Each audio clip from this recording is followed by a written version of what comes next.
नमस्कार मित्रांनो, डॉक्टर योगेश सदगीरचा प्रेमपूर्वक नमस्कार.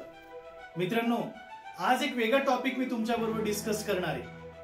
मी एक योग तज्ञ आहे, आयुर्वेदिक कन्सल्टंट आहे आणि बरेच वर्ष मी शाळेमध्ये योगा शिकवला. आता एक काहीतरी गोष्ट मी तुमच्याशी डिस्कस करणार आहे. अतिशय खेद आहे या गोष्टीचा.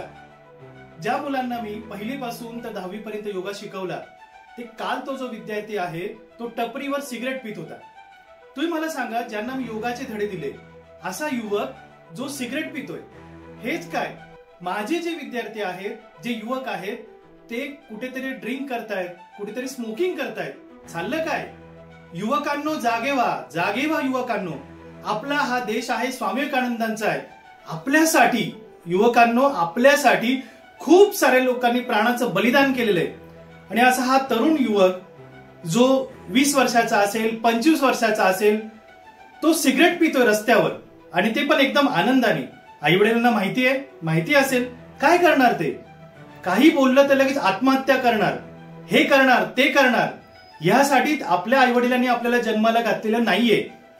आजचा जो व्हिडिओ आहे ना, तो युवकांसाठी आहे. काय झालंय युवा पिढीला? काय करतोय आपण? व्यसनांच्या अधीन आपण होतोय, सिगरेट पितोय, टपऱ्यावर मित्रांना बोलून झुंड आपण सिगरेट पितोय. ध्येय आहे आपले, गोल आहे आपले. आपल्याला आई वडिलांनी पैसे दिले म्हणजे ते उधळायचे. मला फार वाईट वाटलं आणि म्हणून हा व्हिडिओ मी बनवतोय. ज्या सुंदर अशा मुलाला योगा करताना बघून माझ्या मनात प्रसन्नता येत होती, आणि आज तो सुंदरसा मुलगा मस्तपैकी सिगरेट पितोय.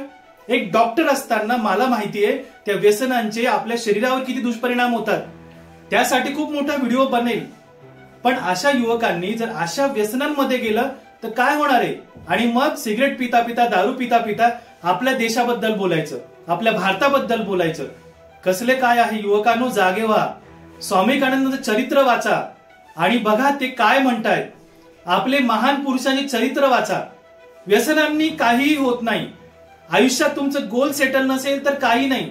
आता तुम्ही 30, 35, 40 गाठतात.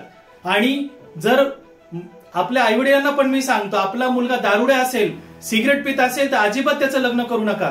कारण फक्त तो एक नाही तर 10 पिढ्यांना खराब करणार आहे. त्याच्या बायकोचं अस्तित्व नाहीसं होणार आहे, त्याच्या मुलांचं अस्तित्व नाहीसं होणार आहे. आपला मुलगा सुधरेल याच्याने त्याचं लग्न करून देऊ, असं अजिबात करू नका. आधी कळकळीचा मी तुम्हाला व्हिडिओ बनवतोय, कारण माझ्याकडे निरामय केअर सेंटरमध्ये असंख्य असे लोक ऍडमिट आहेत की ज्यांनी त्या व्यसनांमुळे, दारूमुळे पूर्ण फॅमिली डिस्टर्ब झालेली आहे. त्या मुलांचं करिअर संपलेलं आहे. युवकांना आजचा व्हिडिओ पोहोचलाच गेला पाहिजे. प्या तुम्ही, व्यसन करा असं नाही म्हणत नाही. तुम्ही सगळे व्यसन करा. त्याचसोबत तुम्ही पुस्तकं वाचा, अभ्यास करा, शरीराची काळजी घ्या, आपले गोल सेटिंग करा, मोटिवेशन स्पीकरशी कनेक्ट व्हा, मोटिवेशनल कॉन्फरन्स अटेंड करा, वेगवेगळ्या धार्मिक स्थळांना, आध्यात्मिक ठिकाणी जा, मोठमोठ्या लोकांना आपल्या सोबत घ्या. ते काय म्हणतात बघा. युवकांनो, जागे व्हा युवकांनो. ही पिढी खराब नको व्हायला. ज्या लोकांनी प्राणाचं बलिदान केलंय ते व्यर्थ जाऊ देऊ नका. कोणाला वाईट वाटत असेल, काही चुकीचं वाटत असेल तर मी माफी मागतो. पण मला ह्या युवकांना बघून जरा फारच चिंता वाटायला लागलीये, पुढच्या पिढीची चिंता वाटायला लागलीये. आणि इथेच थांबतो. धन्यवाद मित्रांनो.